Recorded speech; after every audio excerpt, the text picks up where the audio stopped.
హల్లెలూయా. నీలో ఒక కళ ఉండాలి.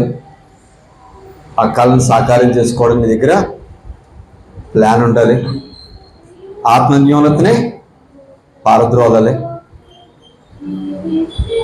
ఎందుకు, ఏమిటి, ఎలా అండి? ఎందుకు, ఏమిటి, ఎలా?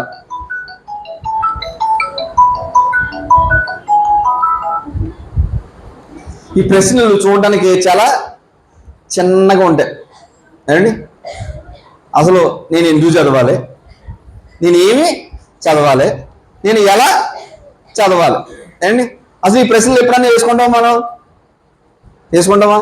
స్కూల్కి వెళ్తున్నాం, ఎగ్జామ్స్ పెడుతున్నాడు, వచ్చింది ఏదో రాస్తున్నాం, ఏ మార్కులు వచ్చాయి అండి.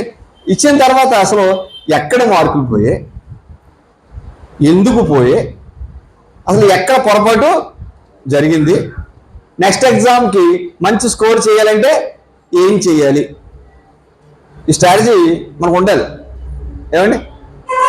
ఈ స్ట్రాటజీ నీకు లేకపోతే ఈ 3 ప్రశ్నలు వజ్రాయుధాలు అంటారు. ఇట్లా ఏమంటారండి? ఇక ప్రశ్నించే తత్వం నీకు లేకపోతే, నిన్ను నువ్వు ప్రశ్నించుకోకపోతే నువ్వు ఒక ప్రశ్నగా మిగిలిపోతావు. 13 ఏళ్ల కుర్రాడు ఒక చెట్టు కింద కూర్చున్నాడు, పండు వచ్చి నెత్తి మీద పడింది.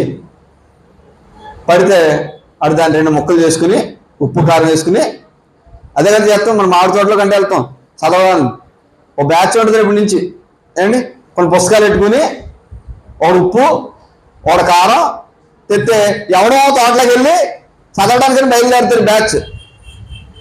చేసి పని ఏంటి? ఆడి మామిడికాయలు ఈడి మామిడికాయలు పోగేసి ఉప్పు కారం వేసుకుని శుభ్రంగా తిని ఆ చెట్టు కింద ఒక అరగంట సేపు క్రికెట్ ఆడుకొని ఏమండి సాయంత్రం ఇంటికి చేరుతారు. పుస్తకం లేదు, బొంద లేదు ఏమండి. అదో బ్యాచ్ ఉంటుంది, పల్లెటూరు ప్రతి ఊళ్ళోనే ఉంటుంది బ్యాచ్ ఏమండి. ఆ కుర్రాడికి నెత్తి మీద పండు పడితే ఆడు కాంగొండ్లా అసలు పండు కిందకే ఎందుకు పడింది, ఎందుకు పడింది, ఎందుకు పడాలి, ఎందుకు పడాలి, ఎందుకు పడుతుందండి ఏంటండి? చెప్పండి. గ్రావిటీ అంటాడా? గురుత్వాకర్షణ. ఒక 13 సంవత్సరాల కుర్రోడికి వచ్చిన ఆలోచనలో పుట్టుకొచ్చిన ఆన్సర్ పేరు ఏంటండి? భూమికి దేనినైనా ఆకర్షించే గుణం ఉంది అని. ఏమండి? ఎన్నేళ్ళ పిల్లడాడు? 13 ఏళ్ళ పిల్లడు. వాడి పేరు ఆల్బర్ట్ ఐన్స్టీన్. ఏమంటారండి? ఆల్బర్ట్ ఐన్స్టీన్ అంటారు. Isaac Newton, right? Isaac Newton అన్నవాడికి వచ్చింది. ఇంకో పిల్లడు అన్నాడు, అది పేరు ఆల్బర్ట్ ఐన్స్టీన్. అది తల కాస్త పెద్దది, జెనెటికల్గా ఏంటి. అప్పుడప్పుడు చూస్తుంటారు కదా, ఆయన ఉంగరాల తల వల్ల కనపడదు కానీ ఏంటి ఆయన జెనెటికల్ డిజార్డర్తో పుట్టారు. ఆయన మరో కొత్త సిద్ధాంతం కనుక్కున్నాడు. ఒకడు బకెట్ ఎట్టిన ఆడుకుంటాడంట. బకెట్ ఎట్టిన ఆడుకుంటుంటే ఇలా తిప్పుతాడు. మనం కూడా అప్పుడప్పుడు దీపావళి కంటే చేస్తుంటాం ఏంటి. అది అలా తిరుగుతున్నంతసేపు మన జోలికి రాలేదు, ఒక కక్షలో తిరుగుతూ ఉంటుంది.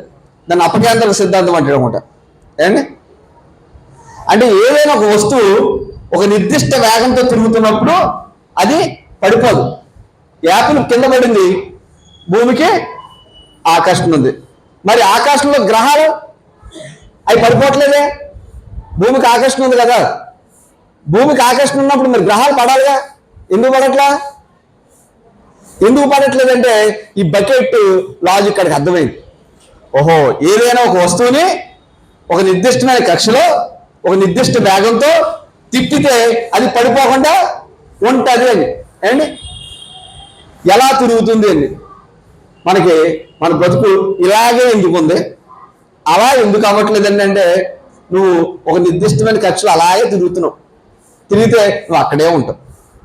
ఏమండి? నువ్వు అక్కడే ఉంటావు. నీ బ్రతుకు మారాలి అంటే నీ ఆలోచన విధానం మారాలి. నీ ఆలోచన విధానం మారినంత వరకు నీ బ్రతుకులో ఎటువంటి ప్రోగ్రెస్ ని నువ్వు చూడలేవు. థియరీ ఆఫ్ ఫెయిల్యూర్స్ అంటాడు పైథాగరస్లో. ఆ పైథాగరస్ సిద్ధాంతం చెప్పిన ఆయన ఒక కమ్మరి ఇంటికి వెళ్ళాడట. కమ్మరి ఇంటికి వెళ్తే కమ్మరి ఆ రాడ్ని కాలుస్తూ కట్ చేస్తున్నాడు. లావుగా ఉన్న రాడ్ మీద కొట్టినప్పుడు ఓ మ్యూజిక్ వస్తుందట, సన్నగా ఉన్న వైర్ల మీద కొడుతుంటే ఓ మ్యూజిక్ వస్తుందట. ఏంటి ఓ మ్యూజిక్ వస్తుందట అంటే తీగ సన్నపడి కొద్ది ఏమవుతుందండి, మ్యూజిక్గా మారుతుందంట. నీకు పైథాగరస్ ఏం చెప్తున్నాడంటే శుభ్రంగా పొట్ట వచ్చేసి బొగ్గులు వచ్చేస్తే ఏంటి చదువు రాదంట. ఏమవ్వాలంట, కళ్ళ కింద నల్లచార రావాలంట. ఏం రావాలండి, కళ్ళ కింద నల్లచార రావాలంట. ఆకలి వేయాలంట. మనకి ఆకలి మాటకి 5 సార్లు తినేవాళ్ళు ఉన్నారు ఇక్కడ. 5 సార్లు తినేవాళ్ళు. పొద్దున్న ఈ మధ్య పాట వస్తుంది, 6:00, 7:00, 8:00, 8:30, 9:15 ఏదైతే పాట ఏంటి అలాగా ఏంటి ఆకలి ఫీలింగ్స్ ఉన్నాయి మీ అందరికీ ఏంటి.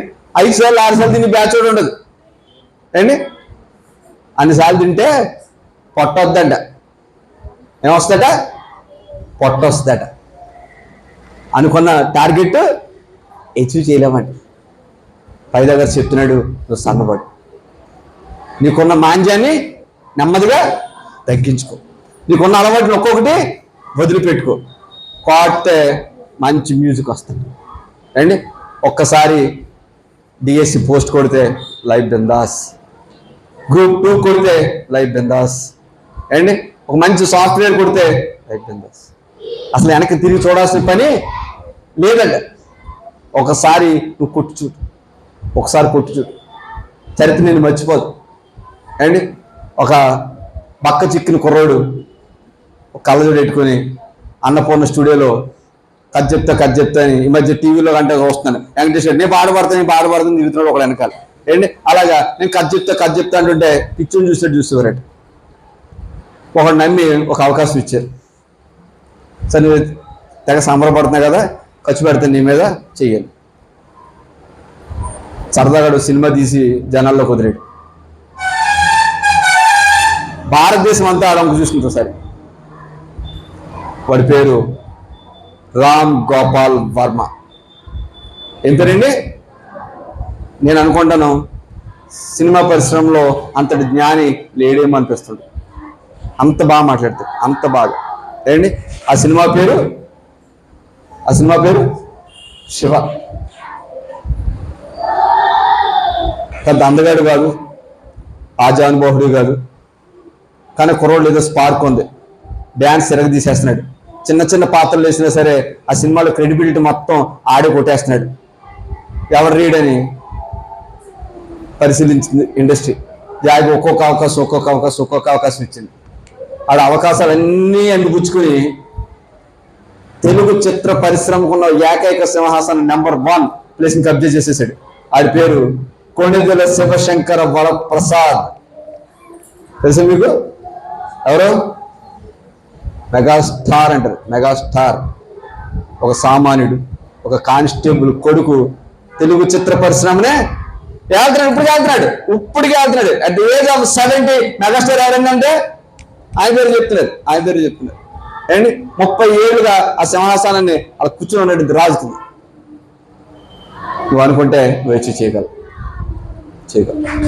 ఒక చేపలు పట్టుకుని ఫ్యామిలీ నుంచి వచ్చిన ఒక పెద్ద మనిషి భారతదేశానికి రాష్ట్రపతి అయ్యాడు.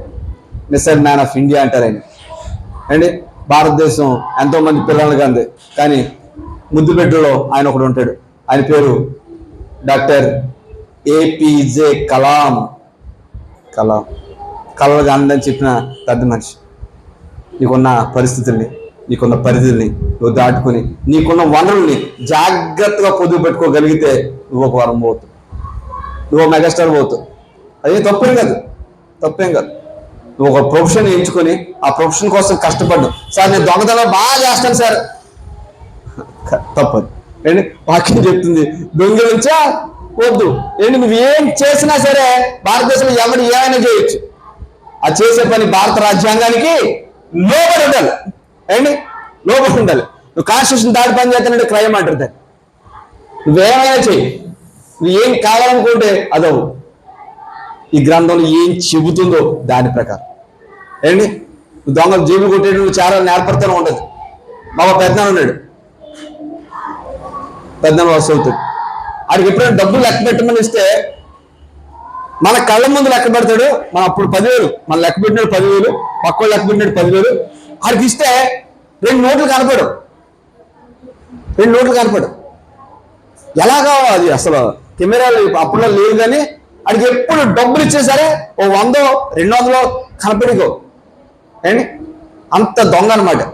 ఏంటి అలాంటి దొంగ తెలివితేటల్లో నేను చాలా మాస్టర్ ఏంటంటే అయిపోతాడు. నీ బ్రతుక్కి వెలుగునిచ్చేది, నీ కుటుంబానికి పేరు తెచ్చేది, ఏంటి నీకు వన్నెనిచ్చేది ఏదైనా సరే ఆ రంగంలో నువ్వు నిష్ణాతుడు ఒకటి తప్పేమీ లేదు. నీకు ఉండేటువంటి శారీరక దౌర్బల్యాల్ని నువ్వు అధిగమించి నువ్వు ముందుకెళ్ళాలన్న ఒక బలమైన తృష్ణ నీలో ఉంటే నువ్వు ఎక్కడికైనా వెళ్తావు. ఒక ఆయన ఉన్నాడు, కామెడీ పెద్ద కండల వీరుడు ఏమి కాదు, హృతిక్ రోషన్ లాగా అందగాడు కాదు, ఏమండి చూడగానే వావ్ వాట్ ఎ బ్యూటీ అన్నంత అందమో కాదు. భారతదేశంలో బ్రిటిష్ సామ్రాజ్యాన్ని గడగళ్ళాడించాడు. ఎవరు ఉన్నా ఎవరు లేకపోయినా రూపాయి నోట్ల మీద ఆయన ఫోటోయే ఉంటది. ఆయన పేరు మోహన్ దాస్ కరమ్చంద్ గాంధీ.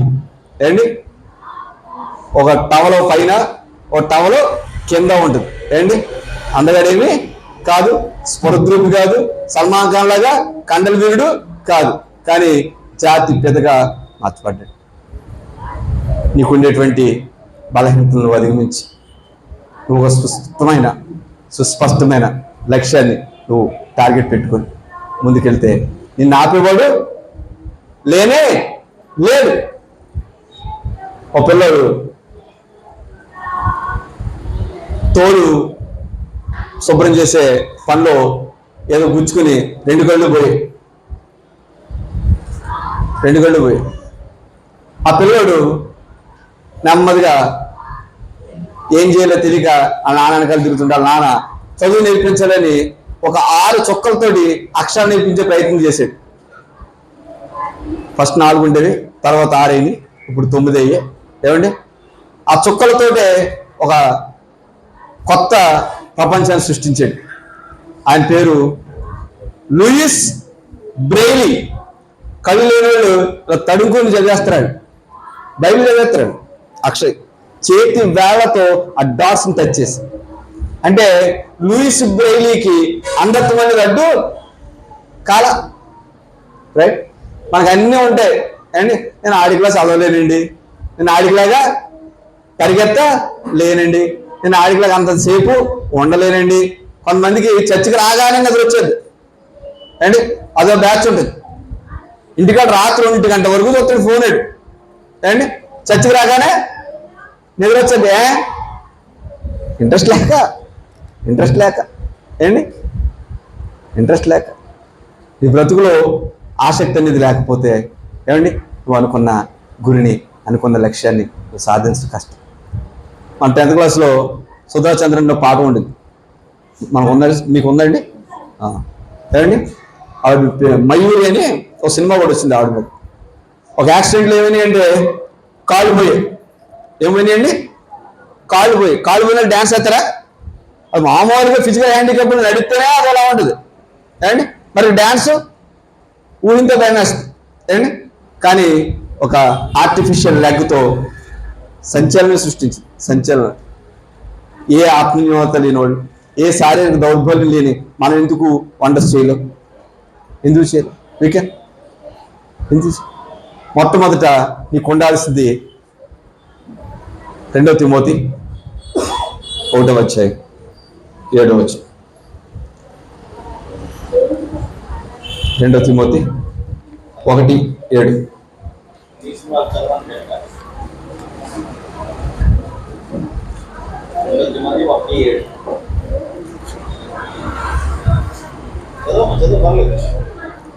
అమ్మా, దేవుడు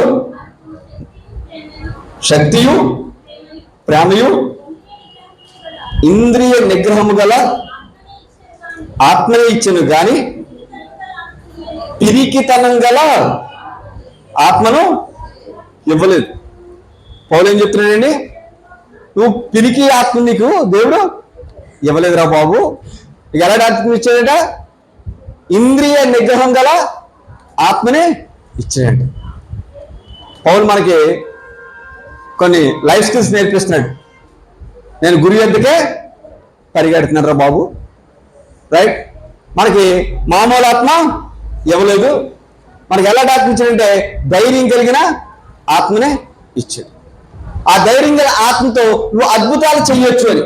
ఏంటి చర్చిలో పాస్టర్ అంతసేపు గొలియాతుని దావీదు చంపాడు చంపాడు చంపాడు చంపాడు అంటారు. దేంతో చంపాడు?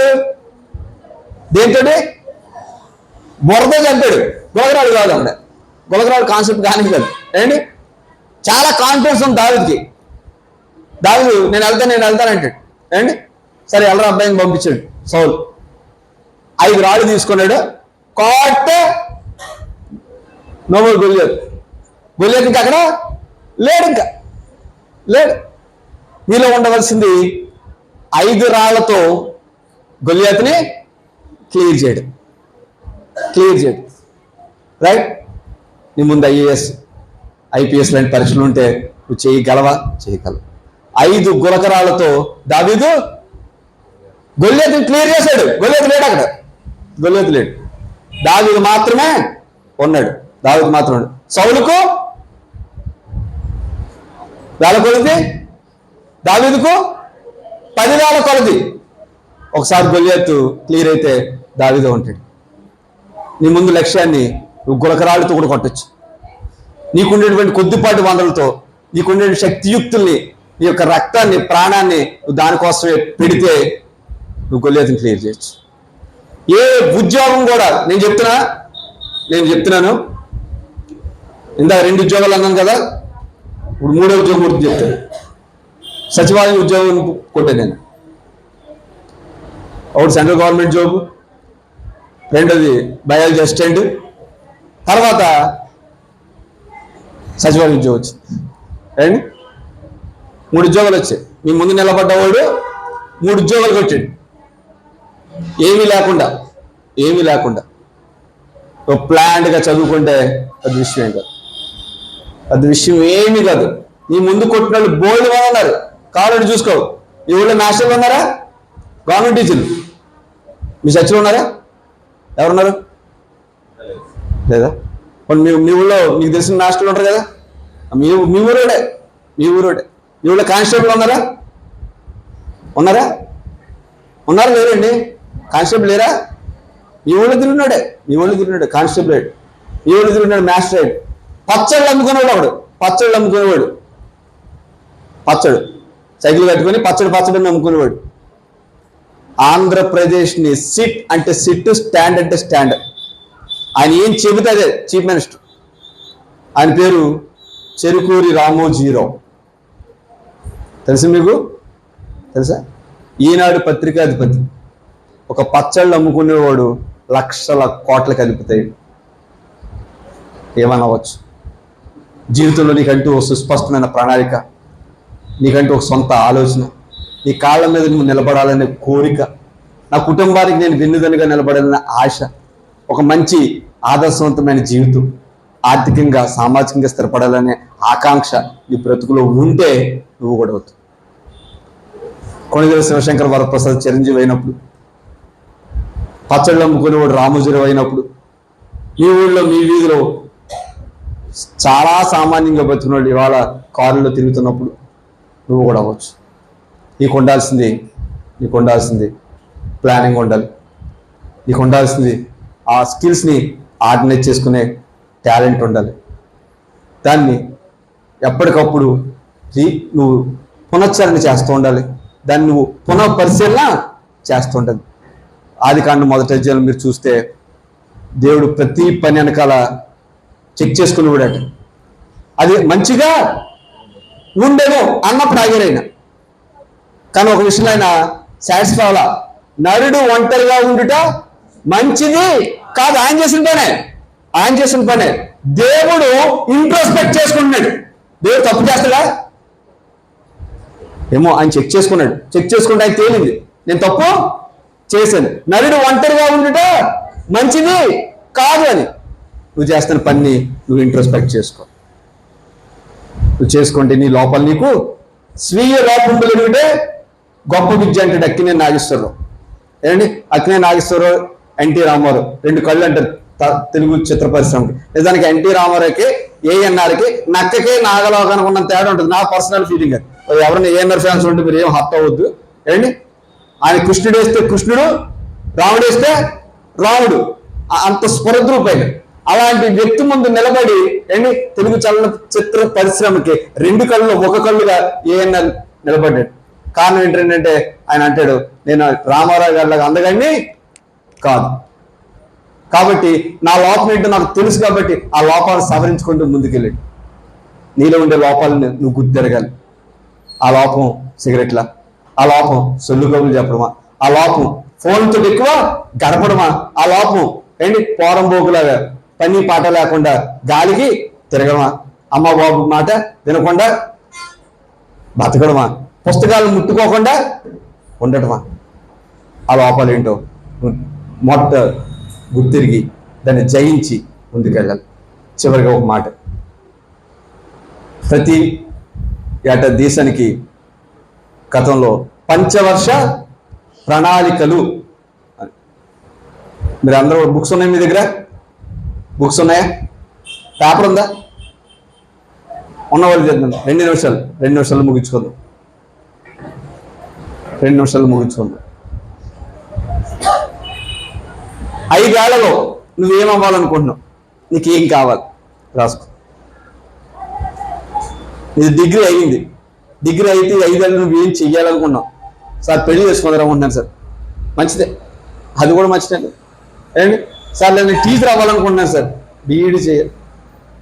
10th క్లాస్ చదువుతున్నావు, ఇంటర్మీడియట్ ఎంపీసీ చదవాలి, 3 ఏళ్ళు డిగ్రీ చేయాలి, సాఫ్ట్వేర్ ప్రొఫెషనల్గా స్థిరపడాలి. నేను బైపీసీ జాయిన్ అవ్వాలి, డాక్టర్ అవ్వాలి. ఏంటి శాంతి బాప్టిస్ట్ సంఘంలో మరొక డెంటిస్టో ఇంకో మెడికోనో తయారవ్వాలి, అందులో నేను ఉండాలి. నీకు ఒక ప్లాన్ ఆఫ్ యాక్షన్ అనేది చాలా అవసరం. చాలా మందికి ఏం అవ్వాలో ఒక నిర్దిష్టమైన అవగాహన లేకపోవడం. నువ్వు రాసుకో, ఇంటికెళ్ళకన్నా రాసుకో. ఈ 5 ఏళ్లలో ఇది నా టార్గెట్, ఇది నా టార్గెట్. నేను బీఈడీ చేయాలి, లేదు ఎంటెక్ చేయాలి, లేదు ఎండిఎస్కి వెళ్ళాలి, లేదు శాంతి బాప్టిస్ట్ హాస్పిటల్ చచ్చిపోయినా ఒక 2 స్టేర్స్ వేసి హాస్పిటల్లో కట్టాలి, రైట్? 2 డాక్టర్లు పెట్టి ఇదే మల్టీ స్పెషాలిటీ హాస్పిటల్నే చెయ్యాలి. తొండంగా హై స్కూల్లో పనిచేస్తున్నప్పుడు సుబ్బారావు గారు అని ఒక ఆయన నాతో పాటు తిరుమల ఎక్కువడు సూపరింటెండెంట్, ఆయన పిహెచ్సిలో సూపరింటెండెంట్. డైలీ మాట్లాడుకునేవాళ్ళు. ఓ రోజు బండి మీద కాకినాడ తీసుకొస్తున్నాను నేను. సార్ పిల్లలు ఉన్నారండి అని. ఉన్నారమ్మా, ఏం చేస్తున్నారండి అని. 2 జిఎస్ఎన్ మెడికల్ కాలేజీలో ఫ్రీగా సీట్లు సంపాదించారు. సూపరింటెండెంట్ ₹1,00,000 జీతం ఇవ్వరాదండి. అప్పట్లో ఆయన జీతం నాకు తెలిసి గట్టిగా 25,000 ఎంతో. అండి ఒక 25,000 జీతగాడు ఇంట్లో 2 డాక్టర్లనే తయారు చేశాడు. ఆ 2 డాక్టర్లని ఇంకో 2కి ఇచ్చి పెళ్లి చేశాడు, కొడుకుని కూతుర్ని. ఎంతమంది వచ్చారు ఇంట్లోకి? 4 డాక్టర్లు వచ్చారు. న్యూరో స్టార్ పేరున్నారా? న్యూరో స్టార్లో 4 ఏంటి పార్ట్నర్షిప్. ఒక 25,000 జీతగాడు 2 పిల్లల్ని ఏంటి ఉన్నత స్థానంలోకి తీసుకెళ్ళాడు అన్న మాట తప్పు. వాళ్ళు వెళ్ళారు. 4 డాక్టర్లు వచ్చారు. వాళ్ళు ఇప్పుడు మల్టీ స్పెషాలిటీ హాస్పిటల్నే రన్ చేస్తారు. జీవితాలు మార్చుకోవాలన్న ఆశ, కోరిక మనలో బలీయంగా ఉంటే ఏంటి గొల్లి కొట్టిన పెద్ద పనేమి కాదు. గులక రాయి చాలు. గులక రాయితో కొట్టే దాడులు ఈ బ్రతుకులో నీకున్న లక్ష్యాన్ని క్లియర్ చేసుకోవాలనుకుంటే చేసుకోవాలని చెప్తున్నారు. మీకు పిరికాత్మ నేను ఇవ్వలేదు, ధైర్యాన్ని ఇచ్చి ఆ ధైర్యంతో యేసు అనే వాక్యంతో ఆయన వాక్య విలువలను నడిస్తే నువ్వు అనుకున్న లక్ష్యానికి అనుకున్న గోల్కి అతి త్వరలో చేరడానికి దేవుడు సహాయం చేయండి కాదు ప్రార్థన చేసుకుంటాం. సకల కారణం తండ్రి మీ గొప్ప నామను బట్టి వందనాలు స్తుతులు స్తోత్రాలు చెల్లిస్తున్నాం. మీలో ఆత్మవిశ్వాసం ఉండాలి, మీలో సమయపాలన ఉండాలి, సమయం పోనీక సద్వినియోగం చేసుకోమంటారు తండ్రి. మాకు ఇక్కడ చేరిన ప్రతి బిడ్డని ఇక్కడ జ్ఞాపకం చేసుకోండి. ఉన్నత లక్ష్యాల వైపు మా బిడ్డలు నడిపించు, వారు అనుకున్న లక్ష్యాల వైపు నడవడానికి సహాయం. అలాగే పరిగెత్తు సమస్యలకు తండ్రి గోల్ని క్లియర్ చేయడానికి సహాయం. ఏ ఉద్దేశంతో అయితే ఇక్కడ చేరారు వారి ఉద్దేశాన్ని సఫలీకృతించారు. శ్రమైన, బాధైన, కరువైన, వస్త్రహీనత క్రీస్తు ప్రేమ నుండి మనల్ని ఎడబాపువాడు ఎవరు అంటుంది ప్రభు వాక్యం. అటు ఎడబాయిన ప్రేమలో ఈ బిడ్డల నుంచి భవిష్యత్ దినాల్లో సంఘానికి, కుటుంబానికి, సమాజానికి తండ్రి మంచి ప్రయోజకులుగా తీర్చిదిద్దండి. వారు అనుకున్న లక్ష్య సాధనకు మీ యొక్క ఆత్మ